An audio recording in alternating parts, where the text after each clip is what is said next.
Assalamualaikum warahmatullahi wabarakatuh. Alhamdulillah wa syukurillah wa la hawla wa la quwwata illa billah. Wassalatu wassalamu ala rasulillah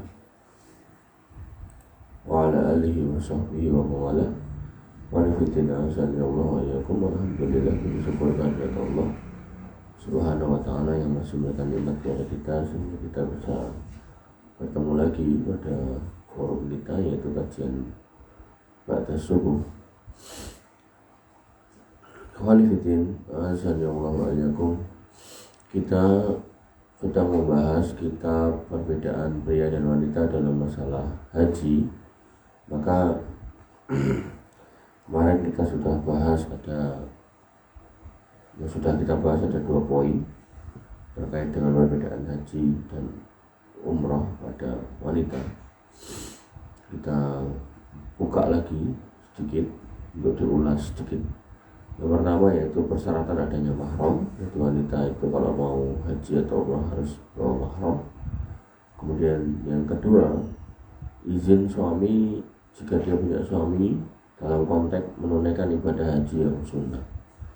Adapun ibadah yang wajib maka tidak perlu izin, bukan berarti nggak harus izin, tapi tetap izin. Cuman seyogyanya seorang suami tidak menghalang-halangi untuk yang pertama. Dan ya logikanya ya logika saya ya, agar kemudian suami tidak menghalangi ya berangkat bareng gitu. Allah ta'ala alam. Kemudian yang ketiga,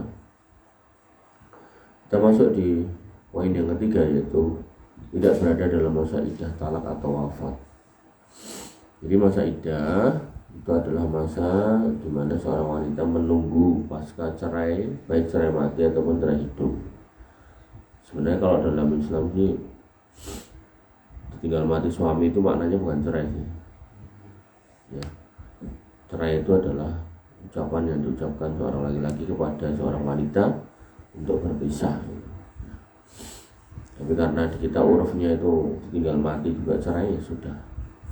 Kalau berbeda pendapat tentang seorang wanita yang berada dalam masa iddah wafat, masa iddah wafat,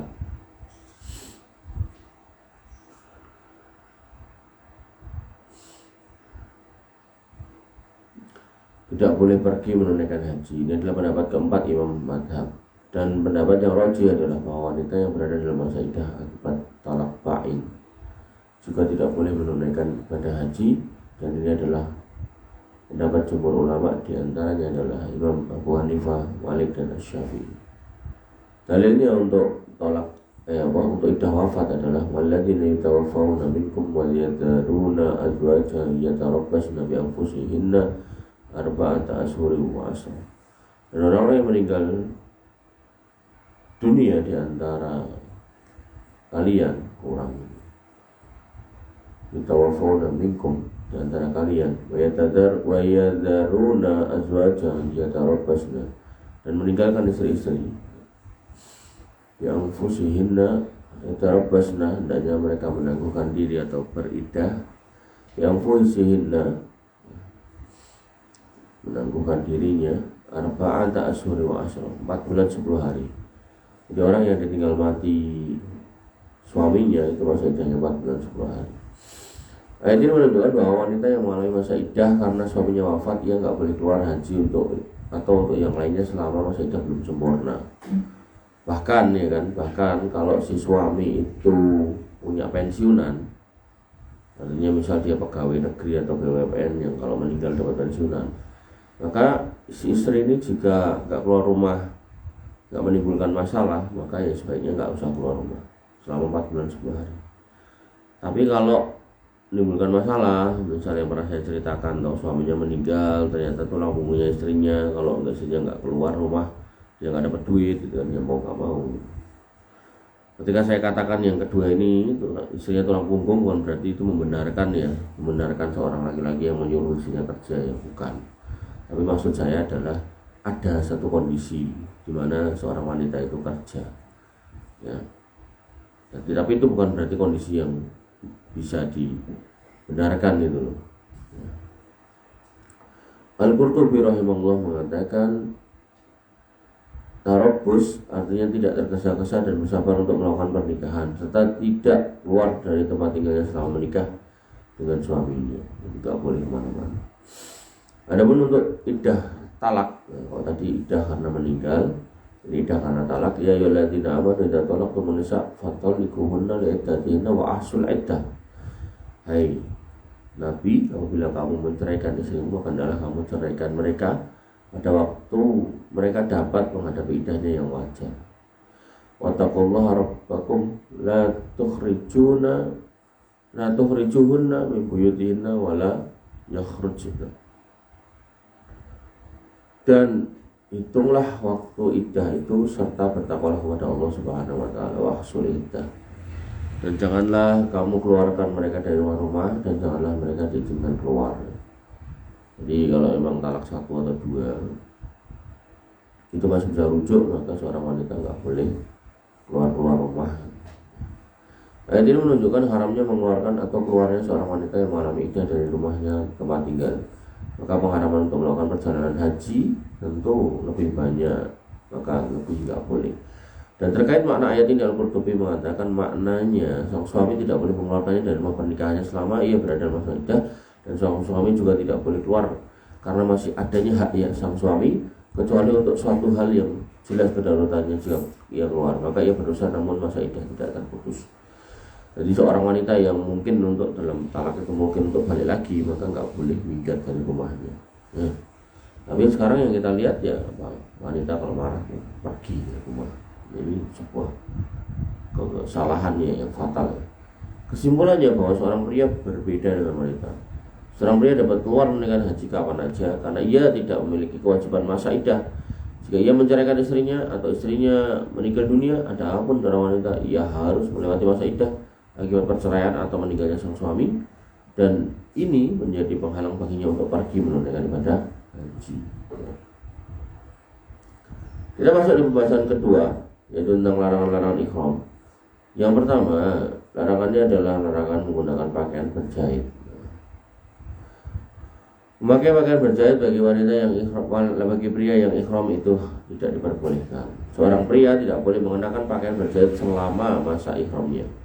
Maka ia tidak boleh memakai pakaian gamis, celana panjang, burnus, semua bentuk baju yang bagian kepalanya termasuk bagian dari baju itu dan menyambung dengannya, jadi hoodie. Kemudian begitu pula model yang menyerupai seperti jubah, kemeja semacamnya tak boleh, dibuat sesuai dengan ukuran badan dan sesuai ukuran anggota tubuh tertentu, baik dijahit atau tidak. Tidak ada perbedaan pendapat di kalangan ulama terhadap apa yang dijelaskan tersebut, dan ini adalah pendapat mazhab 4. Jadi pakai pakaian berjahit itu nggak boleh semuanya. Dalilnya adalah apa yang diriwayatkan oleh Abdullah bin Umar radhiyallahu anhu, bahwasanya ada seorang pria yang berkata, "Ya Rasulullah, apakah pakaian yang dapat dikenakan oleh orang-orang yang berihram?" Beliau SAW menjawab, "La yalbasu al-qumus." Jangan menggunakan ghamis walal amaimah, dan jangan menggunakan imamah atau sorban, wala as-sarawilat, dan celana panjang dari jamak dari sirwal, sarawilat. Kemudian wala al-baronis, burnus, jamak dari burnus, hoodie. Wala al-khifaf, dan jangan menggunakan khuf, jamak dari khuf, alas kaki. Maksudnya ini kaos kaki itu. Illa ahadun la yajidu na'laini fal yalbas khufaini wal yaqta'huma. Maka jika seorang tidak mendapatkan sendal, maka hendaknya mengenakan sepasang khuf dan memotong lebih pendek dari kedua mata kakinya. Wala talbasu mina asyab, dan jangan kemudian memakai pakaian syai'an sedikit pun masathu az-za'faran atau wars, yang tersentuh za'faran atau wars, minyak wangi. Za'faran itu tanaman khusus yang ada di Afghanistan, Pakistan. Bukan pakaian berjahit ketika berihram, ya, karena ia boleh menutup seluruhnya dengan pakaian berjahit yang berjenis gamis, baju dan celananya lainnya. Karena kondisi wanita ini dibangun di atas prinsip menutup seluruh aurat, bahkan bagian berjahit dapat dianggap sebagai sesuatu yang sangat urgent baginya. Dan seorang wanita tidak dilarang mengenakan apapun kecuali yang tidak boleh dia kenakan di luar ibadah haji, seperti pakaian yang tipis, yang ketat, atau busana popularitas yang menarik perhatian. Ini adalah pandangan Imam Malik. Jadi wanita itu memang dalam Islam itu pengen dijaga, maka terkait umrah juga dia harus atau boleh menggunakan pakaian yang berjahit. Ya, bayangkan kalau kemudian seorang wanita pakai baju ihram, gitu, terus misalnya kecentol apa gitu, copot semua, gitu kan, kasihan. Dalilnya adalah apa yang disyariatkan, diriwayatkan oleh Abdullah bin Umar radhiyallahu anhu. Dia berkata, annahu sami'a Rasulullah sallallahu alaihi wasallam naha fi ihramihinna anil quffazain. Maksudnya Nabi SAW, maksudnya ia mendengar Rasulullah SAW melarang kaum wanita untuk mengenakan sepasang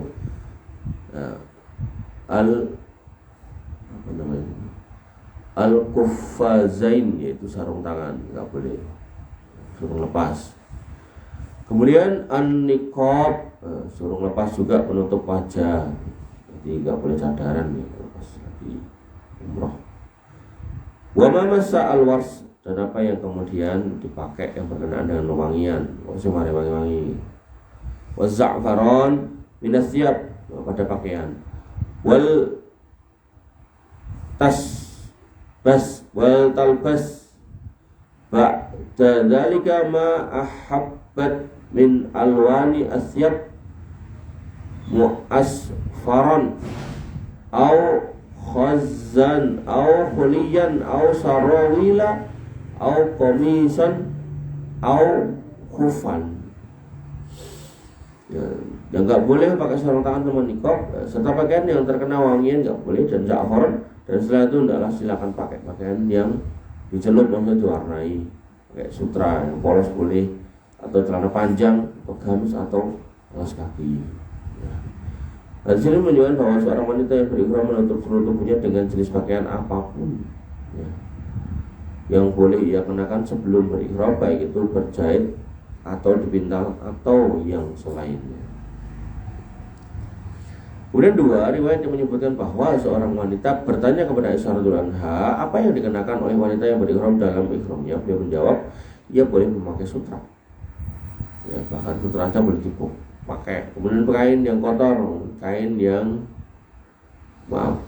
katun kok, kain katun, pakai sutra katun. Kemudian kain yang dicelup atau diwarnai, jadi awalnya putih itu jadi hijau, nah, gitu boleh. Dan juga sutra juga boleh, ya. Allah Ta'ala alam. Baik, saya rasa saya cukupkan dulu sampai di sini. Kurang lebihnya saya mohon maaf. Saya lihat ada pertanyaan, ya kita akhiri aja. Kurang lebihnya saya mohon maaf. Alafu minkum subhanakallahumma wa bihamdika asyhadu an la ilaha illa anta astaghfiruka wa atubu ilaik. Assalamualaikum warahmatullahi wabarakatuh.